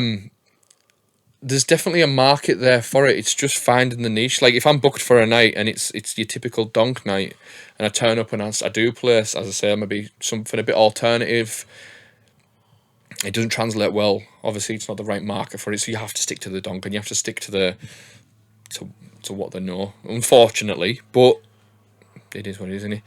We're going to do some questions, if that's all right. Of course. So we've got questions from the last guest, if that's okay. It's a new feature I'm doing, so every guest who goes on gets to ask the next person. So it's from Phil Goodall, who was on last week, and his question is, where and what do you think you'll be doing in 10 years' time? where do I think I'll be in 10 years' time? Yeah. I was having this conversation with my apprentice last night. I think I've got about 10 years left in my ears before I'll be deaf. Okay. It's bad. So, unless something comes along where they can fucking fix broken eardrums, in 10 years from now, I'll be retired from DJing, I think. I think so. Who's your apprentice, by the way? He's a lad called Harry Mannion. He's just a local kid. Good, Right. good lad. Dead reliable. You know what? Over the years, I've had lots of like understudies come through. Some of them gone on to do really fucking well. Others have just disappeared. You know, and done their own thing. I like to just get them to a level where they can go away and do their own fucking thing. You know. And yeah, he's just a local lad. He's he comes in, he turns up every week and he tries hard, and like he plays a couple of hours while I go and do other gigs and stuff, and he gets paid, and you know, and that's it. Excellent. So I was saying to him last night, I was saying I probably got 10 years left in me ears before I'm too fucked to play out regularly every week. I can still probably do gigs, but the regular thing. So me and my wife were talking about setting up some kind of business, doing like events management, DJ agency. Yeah. You've got a lot of connections for it, man. Oh mate, yeah. All that type of stuff, like a combined thing. Yeah. Like, because she doesn't want to work in a 9 to 5, and I won't work for anyone ever again. So we want to. I said we'll work together and do some stuff, because she's fucking great and she's dead organised and all that. Anyway, so we'll do something like that. Probably set something like that up. Come inside the label with it, a load of other things. So that's what the aim is. Putting it all into place is different story. But yeah, that's in 10 years' time. Hopefully it won't be retired and they'll have fucking fixed my eardrums and I'll be sound. Yeah. But I don't doubt it. Very much doubtful in it. I've got a problem with my left ear. I've had it since I was a kid. But I went to Florida with my missus and my kid back in January, and I jumped in the water into the pool, and as I got out, I just sort of like fucking just completely like knocked my balance, and what the fuck's going on here? And I thought like I got water in me. Yeah, and like everything around me was spinning like mad, and it was weird. And ever since, I've had this problem with my ear. I tried to sort it out in the NHS, but the waiting list absolutely for ear, nose, and throat is absolutely unbelievable. Oh yeah. So I've done the most horrible Tory thing imaginable, and I've went private, and I'm paying for it now. And to be honest with you, I'm getting a lot of aggro with it. Like, obviously producing music's a big part of it all, and sometimes like I can wake up and the hearing's completely gone. But I've got basically there's something in my ear that's like, I'll show you a picture. It's disgusting. I'll show you off pod, but it's inside my ear, and basically it's like it's a damaged eardrum, but it's swollen. So that's why sometimes it's better than others. So if I do something to inflame it out like that, it's just open. It's like open wound. It's constantly infected and all that. Yeah. But it's not technically an infection. They said, because when they were showing me, it was like there's no infection of any sort. It's just inflaming up when you're doing certain things. So at work, I was leaning over trying to fit something underneath like a gap in the floor, and when I was upside down, I got fucking dizzy. I got up, and obviously my hearing just completely went in this ear, and I was just like, oh, what the fuck's going on? Like, it's starting to become just a hindrance. Yeah. I don't suffer with any tinnitus or out like that. I don't anymore, but it all becomes background noise for me. Yeah. That's what I mean. But you know, I went for a hearing test about 6 years ago. Yeah. And I didn't go for a hearing test actually. I went to get my ears syringed, and I went into the ear specialist round the corner, and as I look at my ears, he went, "You've got no wax," and I was thinking to myself, "I've obviously got a block up here. I can't hear properly. Everything sounds muffled." I was thinking he was going to go get his syringe out and just jet a fucking big fucking snail out of my ear, and yeah, he went, "Yeah, Mr. Cain, your ears are really clean. In fact, they're some of the cleanest ears I've ever seen." I went, "So why can't I hear then?" He went, "I don't know. Should we have a little test?" And I said, "Yeah." So went into that room, and they put the headphones on you, and he goes, "Tell me when you can hear the noise." And I was going, "Okay." Nothing. and I could hear the first fucking 6, and I was like, "I can't hear the noise. There's no noise. Can you hear that? No. Can you hear that? No. Can you hear that?" And he went, "Yeah, he went, you 60% F in one ear, 40% F in the other. He said, you've got, and like I was going, well, that makes sense because I struggle to hear top end frequencies in this ear, and then I've got no bottom end in this fucking ear. So I've got no top and mid, like, and I think a little bit of mid, and I could just hear fucking boom, boom, boom, bass in the ear, and it's through years of just listening to shit sound systems, like, and it's abusing them, isn't it? Monitor speakers, honestly. Right, every club should invest in good monitors, but they don't. They just get some fucking shit out PV fucking like stack that they've had. Someone's been twatting the fucking guitar through for fucking 30 years, and they just go sling it on a DJ box. DJs don't care. Yeah, fucking not anyway. They don't even use them though. People who put these fucking like the sound systems, and they don't give a shit. They just give you shite stuff. Some of the worst fucking sound systems ever. I've been in the DJ box that I haven't worked in. I don't know what was recently. It was in Pure, and the fucking monitors in Pure are dog shit. Absolute fucking dog shit. What's bad about them? I've never played there, to be honest. I couldn't fucking hear them for one. They were fucking farting for two, and then when you did manage to turn them up, it was they were screaming. There was like tinny or but the sound system's so fucking loud. You have to turn them up to be able to hear what you're doing, but you're just screaming at you. It was just like ah. Are they close by? Probably fucking 2 foot away from you or something. Wow, I haven't turned them up that much as well. Mate, they are bad, honestly, really bad. They need to sort that shit out. I count on using a monitor. I mix old school, so I have one headphone on, listening to what I'm queuing up. I only have one track select on me queue, on me mixer, and then the other ear is listening to what the sound system is doing through the monitor. So if I don't have a monitor and there's a fucking big delay, I can't mix. Yeah, understandable. It's important for me that these things are fucking right. I mean, the monitor we've got in order, it is like, it's probably fucking 20 years old, and that's a piece of shit as well. And I'm using it 30 fucking hours a week. So no wonder I'm fucking deaf. Well, there's a new feature on the podcast that I've introduced about 3 or 4 episodes ago, and it is this was the answer to mine. It was monitors in a DJ booth, and the question is, what's one thing that's a pet peeve in the music industry? You can't have the monitor one, I'm afraid. Fuck off, Brad. Pet peeve in the music industry. Like just one thing that's you. All right, something I've already brought up. Yeah. I'm gonna go ignorant record label responses. Excellent answer. That's gonna be mine. Record labels not getting back to you, even if they just tell you your music's shit and to fuck off. I'd rather have that than have nothing. Yeah. And I know that some of these labels are really fucking busy. I get that. Really busy. But all it takes is an email just saying no. Yeah. Do you find though, now that you do the house music, you're in a much much bigger pond? Oh yeah. Yeah, I know that like after demos don't get listened to. Yeah. And like you can't expect every record label to listen to every tune and respond every single time. Well, I don't know. Before I set Mama's Milk up, I had done that track Hands, which was our first release, and I thought this has really got legs. This, and I must have sent out 60 or 70 emails to record labels, and I think I got 10 responses. And obviously they were all no's, but varying levels of response, and then the rest of them just ignored you. Yeah. Are you telling me then that out of like 60 or 70 emails, only 10 people listened to it? That doesn't sound probable to me. Well, when I was listening to another podcast, and it was an A&R manager for I don't want to get myself in trouble by saying it to somebody else, but I think it was like a Defected or Tool Room or something like that. They get like say 200 demos a week, for instance.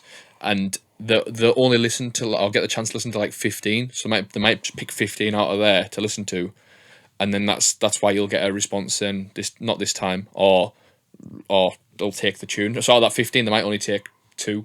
Do you know what I mean? So if you're putting out, if there's 200 submissions and you're only taking 2 out of the 200, you've got 1 in. You're telling me they can't listen to 30 tracks a day? Well, I can't remember which label it was. I get sent 200 promos a fucking week. Yeah. Like, and I'll tell you what, I listen to every single fucking one of them, mate. Like, you know, your DJ promo lists and all that. Like, I listen to every single one because how the fuck are you going to know what you're going to play if you don't listen to new music? Yeah, It's exactly. just, so like to suggest that they're getting 200 a week is too many for them to fucking sort out is like it is honestly just pure bone idle laziness. Yeah, I can't remember what label it was. I feel like it was one of them too. And off the top of my head, I'll have a look on YouTube afterwards. But I watched this thing and I was just like in awe of like. So even if you've got an absolute banger, you've only got like a one, like as I say, a 1 in 100 chance of actually getting it signed. Mike Descala, when they made Cola, Defected rejected it twice before they signed it. They Strange, rejected isn't it it? Yeah. twice. Yeah, not for us that. Oh And wow. then it's the biggest ever selling track on Beatport. Well, it speaks volumes, doesn't it? Do you know what I mean? You know, and he rejected it twice beforehand. Yeah, That's it's fucking interesting, mad, that, isn't innit? it? Mad. Yeah. So on the opposite side of that, what's one thing that gives you greater satisfaction in the industry, where you just like you might, for example, turn up to a gig and they've got a monitor there. It sounds class. I mean, Clear, obviously, crystal. I'm a big one for all the DJ gear, mate. So like, 3 CDJ 3000s, a fucking 900 mixer, big monitors, fucking a sub underneath the DJ box so you can feel the monitors as well. Effects rack and all. I love all that shit, but best satisfaction thing is, I think when you play the boss set and it's the end of the night and the lights come on and everyone just go, one more tune, Class. one more. You've took them there and they don't want it to end, and you get that opportunity to play that one more tune. Yeah, they want to And it make just their goes night last fucking- forever. and it goes off. Yeah. Like you've never seen before. That's Yeah. the best satisfaction. I could go with music gear and fucking setups all the time, but that's the best. That's the best. If you're not anthem bashing, right, and they do the one more tune thing, do you get an anxiety of this needs to Mate, no, last time I done it, I was in Aura, and I can't remember. Must be about a year ago now, and it was on this random Sunday, and I don't know where everyone had been because town was fucking shit, and then we were locked out, completely locked out. I was like, where the fuck are all these people coming from? And they were all going for it. One of those ones where you realise, all right, this is a fucking good crowd here. And I just started. I gradually picked the pace up. I started picking the pace up quite quick, and in the end, people were just going fucking ape shit. And the lights come on at like fucking at 6 o'clock, and normally we just turn the lights on, and the doorman come in and go out, and everyone fucks off out. Yeah. On this particular night, everyone was going screaming and whistling and all this. What more tune? And I was just looking at the fucking manager going, what do you want me to do? She went, play one more. And I was like, all right, Sam, just fucking whip the tune on. What it was off the top of your head? I can't remember what it was. Whip this tune on. Everyone went fucking ape shit again. And then that finished, and they went, one more tune. Yeah. And I was going, what do you want me to do? And by this point, it's like 6:10 or something. I went, what do you want me to do? And she went, play one more. So I played this fucking like mad tribal house track. I can't remember what it was by. It's got like these fucking it's like fucking tribal drums in it. It's fucking amazing. I can't remember who it's by. But like I played it because I was trying to find something quick, and I selected it and just pressed play straight away. And I didn't realise that the pitch was all the way down on the other deck. So when it started playing, it was 134 BPM. So everyone dum dum dum. Everyone just went fuck off, went fucking bananas again. And then I thought, all right, I've fucking got this here. So I just put the master tempo on and started speeding it up even more and even more. Then in the end, it was like this tribal house tune getting played at 148 BPM, and the fucking roof come completely off. Class. That's I mean, mate, was one of the lads went to me previous fucking apprentice. He went to me, lad, what the fuck was that tune? And I went, I don't know, just some fucking random tribal house thing. He went, fucking, is it meant to be that fast? I went, nah. It just fucking sped it up. He's like, wow. Do you know what's amazing about this though? You might have made someone's like in years to come by. Remember that night we were in Aura and it was fucking 6 a.m. and they play that mad tribal tune. I found it and the yeah. And like that could be like, do you know what I mean? Like that's how tunes are made, like in them moments. Yeah. And I think it's mental, but yeah. What a good story that was off that question. We're going to do some Throwback Attack as well. So Go ahead. you've listened to it before, haven't you? I think so, yeah. Go on, Okay. run me through it. So I just need you to answer the question as quick as you can. First thing that comes to your head. No thinking about it, no like sitting on it or out like that. Just first song that comes to your head. So this is Throwback Attack with Rob Cain. Let's do this. What song do you think of when you think back to primary school? Oh, mate, I don't know. I can't even think of primary school. I wasn't into music when I was that young. I hated it, nah. What about your parents or like that? Is there no Oh, fucking... UB40, Red Red Wine. Is that what it was? Not a bad tune either, to be honest. I like that. What song do you think of when you think of secondary school? The Prodigy, Outer Space. Class tune as well. Why did I knew you were going to say that for some reason? I don't know why. Yeah, it was one of the tune that was the turning point in my life. That. Yeah. What song do you think of when you think to getting your first set of decks? JPS Project Lover, I think. Oh no, hold on, no. Oh yeah, we've already said it. Yeah, no, it's too late. I was going to say it was DJ Supreme, fucking the Wild Style. Oh, Wild Style. It's good. It's a great tune as well. But is there any reason in particular why you thought of that when I said that? I was just thinking about when I first got my Technics, not my first set of decks. When I got my Technics, it was the week that JPS Lover come out. Right. the Lover over Paul Van Dyke. Yeah. Class That tune. was the week. That was the week I got my Technics then. Excellent. But my first set of decks was a set of shitheads, so it was like fucking. Doesn't count. Doesn't count. No, we know the butter story. Do you know what I mean? They weren't my decks. They were Redmond's decks. The buttered decks. What song do you think of when you think back to your first days of going out? It must have been 1996 or 97. So I'm going to go with Armand Van Helden's remix of Professional Widow. And where does that take you back to? The George in Crosby. So we've got this pub in Crosby, and it's an old man's boozer now. You go in there, there's fellas resting on a bar drinking stout. But years ago, it was like the gaff in Crosby. So during like the 90s, when all the ecstasy generation was a big thing, it was open Thursday, Friday, Saturday and Sunday, and we'd have like live DJs on. So we had a local brothers called Mark and Steve McGee. Steve McGee was a really big DJ in Liverpool in City Centre. His brother Mark was also a DJ around Bootle and Crosby. So they would be on, or there'd be other DJs on, and like they used to play like all club music, house music and stuff, all stuff that was big in Liverpool, and it was an absolute it was bedlam. It was bedlam. Class. So you go on a Thursday night and people wouldn't be drinking pints, everyone was smoking and all that and doing drugs, like openly, dancing on the pool tables. It was honestly wild. Like, and I was 15 or something when I first went in there. I was like, what the fuck is this? I love it. I love that. Amazing. Yeah, amazing. Love fond memories to look back on, isn't it? What song do you think of when you think back to your golden era? My golden era for me is the height of my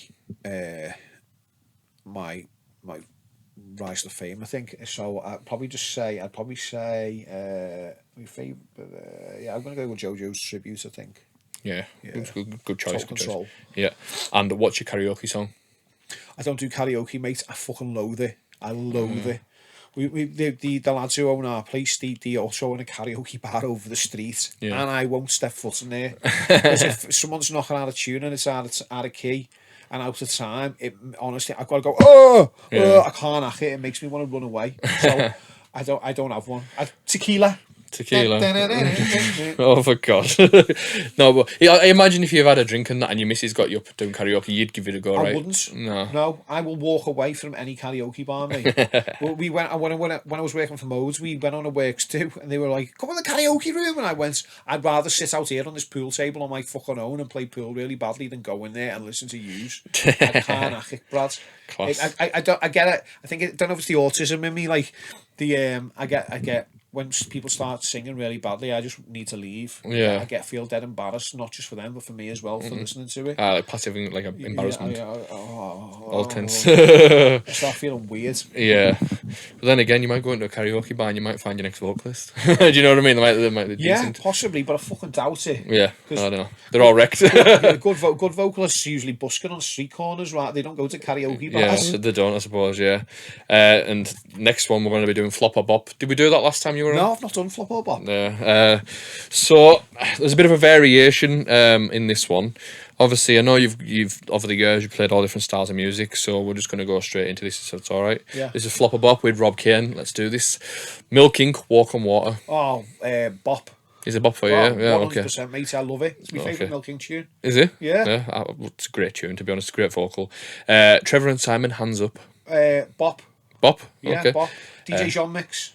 Oh, is that the mix you go for? Yeah. Okay, I think I prefer the original. The DJ Jean remix is a bit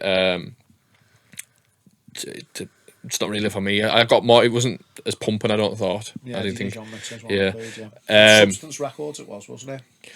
I can't remember off the top of my head. Substance Records. Goriella. No, Flop. Flop. Is that Yeah. not cut it for you? No. No, I was never a fan of the Goriella stuff. I didn't really like System F Out of the Blue either. Ferry Corsten's like direction for me. I preferred him when he was making stuff like Alternative, which was on Blue Records. Yeah. You know, like that handbag type. Ah, house and yeah, stuff. I like liked quite that. stompy, And, wasn't it? Yeah, and obviously I like System F Cry, but I was never really into the Goriella stuff. It was just a little bit like, I felt like nothingness. Okay. I know you're going to completely disagree. Yeah. But Out of the I- Blue's I- one of the best tunes ever made, in my I opinion. feel like it was really overplayed. It was Yeah. really overplayed, and I was always a big advocate of if everyone else is everyone's playing this. I don't want to play it. This is why I never played fucking my own tunes. Sometimes because everyone else would be playing them. So yeah, and it's the same with that. Everyone played it. I just thought, nah, fuck it. Still got it, like. Yeah, obviously. This one was mentioned on last week's podcast, and I just think I'd love to know your opinion on it. Purple Disco Machine, Dished, Mill Stripper. It's a bop, definitely. Yeah. It's definitely a bop. I've played it a fucking lot, if I'm honest. Have you? Yeah, a Right, lot. okay. I played it a lot of times. Honestly, when I was making the I list, think it's a little bit long. yeah. It's a bit too dragged out. That second breakdown's like 3 minutes long or something mental. It's a little bit long, but it definitely does work. It's definitely a bop. Like, Yeah. put an acapella over it. When I made the list up, I was like, oh, I'm going to mention this one. I purposely put it in because I genuinely thought it was one of them you were like, I didn't think you like it, just because it's a bit. It's not something I can imagine you playing, but if you've hammered it, yeah, Fucking battered that one, yeah. class tune. I love it, by the way. It's a massive bop. And the last one for today is Ahmed Van Helden, I Want Your Soul. Oh, it's a bop. That's Yeah. a bop, yeah, 100%, yeah. Class. I agree with you, by the way. They were all bops for me today, by the way, if I didn't say Really, already. yeah. Yeah. It's not You often. didn't throw me a fucking mad curveball there. I was half expecting you to fucking throw in a Barbie girl or something. No, I'm not that bad. But yeah, it's just simply because I wanted. So I think 3 of them were suggestions and 2 of them were my own, and I genuinely wanted to know, because I've never heard you play them, what you thought of them, and I think my choices were the Purple Disco Machine and the Goriella, and obviously got mixed reaction off both of them, just because for me, like, they're massive tunes in my opinion, but the ones where I could see you probably dislike on both of them, and obviously I was right on one of them, but obviously I didn't. So yeah, that was interesting. Is there anything you want to plug before we finish up today? Absolutely fuck all. Have you got what gigs have you got coming up other than your residencies? Oh God, I don't even know, Brad. You know, I don't even keep my diary in my head anymore. I have to write it down because I just don't care. Yeah. Have you got anything on the Bounce horizon then? Yeah, I have. Yeah. Shit, I've got a gig for ADF and Paul OH at the end of next month in Williamson Tunnels, doing my mate Alan a favour. Yeah. We mate Paul a favour and just playing for them. Then we've got the Pleasure Rooms reunion, which is at the Olympia. Have you been to the Olympia? No, I know where it's at though. But Oh my God, what a fucking venue that I've is. seen a couple of videos and stuff mate, like I that. tell you what, when that's full, fucking amazing. And then I've got a few others. I'm sure I'm doing some stuff. I'm doing something for Yanis and then I've got, you know what, I've got stuff booked in the diary, and then I'm doing regularly back down Matthew Street again now, so I could play once a month for Reminisce, Matthew Street, the bar, old school bar, Yeah. and once a month for our bar as well, which is like house, commercial house. Yeah. And then just me weekly stuff. Zen every Saturday, and Aura Thursday to Sunday. Zen's a cool bar, isn't it? It's very, very Beautiful. Yeah. Stunning. I play back to back with a lad there called Josh Miller. Yeah. And he's a really, really good DJ as well. So yeah, that's every Saturday. I'm not at 54 at the moment. I'm meant to be going back soon. Don't know when. But that's something I need to discuss with them. And then I just like loads of little events and stuff like that popping up here and there, and I can't remember anymore. I have to write stuff down. I have to have a diary, otherwise, I tell you, I don't know. Yeah. Oh, the only other thing I've got to plug is the Mama's Milk socials. So Mama's Milk Recordings on Instagram, Mama's Milk Recordings on Facebook. And please like and subscribe to Mama's Milk YouTube and SoundCloud pages, please. please. Yeah. Because as you know, mate, getting to that 1,000 followers mark, It's tough. It's fucking hard graft. Yeah, you're having to like constantly. I don't like hassling people. Like when I started the label, I was like, can you just all like this page? And loads of people did. Like the Facebook page, and can you just like the Instagram? And loads of people did. And but I feel like cheeky, just constantly, can you do me a favour and like this? Can you do this? I don't like doing it all the time, because I feel that when you do call them for a favour, people actually will do you a favour, you know. Yeah, if you just ask them for a favour every fucking week, yeah, you suddenly become people go, what the fuck am I getting out of it? Like, you know what I mean? Yeah, I understand. Music's a very passive thing. You could like, there's your casual listeners who aren't deep into it, who they'll listen to your music and your stats will go up, but then they're not subscribing because they don't feel the need to. So with the podcast, at first I really struggled to get people the engagement, and people were listening to it passively, or so and so's on this week, I'll give it a listen. To build like a core audience is unbelievably hard, like to get them to even to subscribe or share it, unbelievably hard. So when it's audio as well, when like as you say, like with your Mama's Milk thing, it can only be harder. Do you know what I mean? Yeah. But anything else? No, is that it? I just want to say thank you for listening. It's been my absolute pleasure having you on again, mate. It's been absolutely class. Anytime, Brad. Hopefully I'll be the first guest that does 4. I'm trying to beat ADF here. He's another one who goes to the opening of an envelope. Yeah. He fucking loves it, mate. Yeah, he does. Alright, Alan, do you want to do... Yeah. Yeah, you haven't even asked him. Yeah, I haven't even asked you. I'll be there, lads. Yeah, he rang me yesterday. He was like, we'll go for a scan when you're done with Rob today. I was like, I go on then. Like, do you know what I mean? He's going for food. I don't know yet. I haven't planned anything. He literally just a phone call. Ask him to take you to Casap in Liverpool. Right. What is he? Steakhouse, but it's the heaviest. Either that or where was I going to suggest? Oh no, you've been there. You've been to Ejoy. It rings a bell. I believe so. It's a Chinese place. Obviously, you might be sick of Chinese food and all that, but always got a fucking room must have been for that, mate. It's amazing. I'll get to speak. I know. But yeah, who was it messaging me the other day? Was it Woods? I think Woods messaged me, and he was in the Renshaw fucking thing having food there. Oh yeah, I took him. Yeah. I think he said he was with you, and I was just like, it's quite good, isn't it? It's like I'm gutted that it's not local to me, that sort of thing. It's boss, isn't it? Yeah, it's nice and easy as well with variation and stuff. Yeah. I'm not eating until 8 tonight, so I might just skip the thing and just have a drink while he has some tea, because is that when your fasting ends? 8 o'clock tonight. Yeah, so I'm going to be up because for those who don't know, what are you doing? Just not eating in the day? No, this is just because I fucked up yesterday. Last night I ate at 8 o'clock before I went to bed, and I was like, oh my god, I shouldn't have done that. I woke up feeling shit, and just trying to get it, because don't want to get too disgusting and stuff like that, but I'm trying to make like my workouts every day at the same time, my eating habits every day at the same time, and going to the toilet every day at the same time, just to sort of get like a cycle going, and having a fucking Happy Hippo and a Mars bar ice cream, and